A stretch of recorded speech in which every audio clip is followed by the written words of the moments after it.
Ed ora andiamo a scoprire dei nuovi cavalieri al merito della Repubblica, amici tra l'altro di cronache trevigiane, nel prossimo servizio.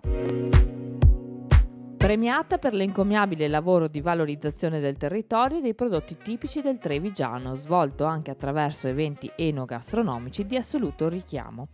Questa è la motivazione per la quale Bertilla Brunelli è stata premiata dell'onorificenza di Cavaliere dell'Ordine al Merito della Repubblica Italiana. Oggi segretaria generale di UNPLI Veneto, Bertilla Brunelli è in forza dal 1988 all'Unione Nazionale delle Proloco Italiane, facendosi parte organizzativa e attiva di innumerevoli attività di promozione del territorio. Ecco, io non so gli altri, ma per lei sicuramente è una cosa dovuta, perché è una vita che si è dedicata al volontariato, alle proloco, a fare il bene di tutto il nostro territorio. Quindi io sono felicissimo di questo riconoscimento, del tutto meritato.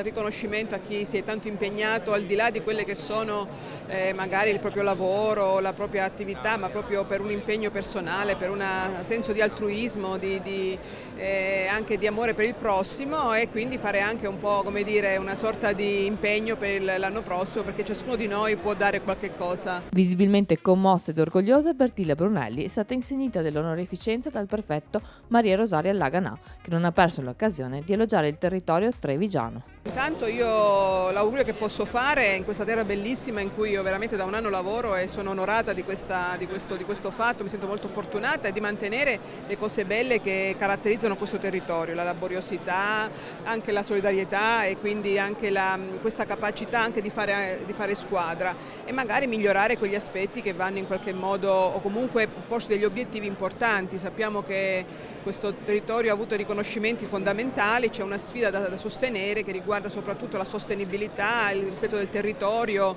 e quindi, come dire, abbiamo un anno pieno di aspettative e anche di impegno.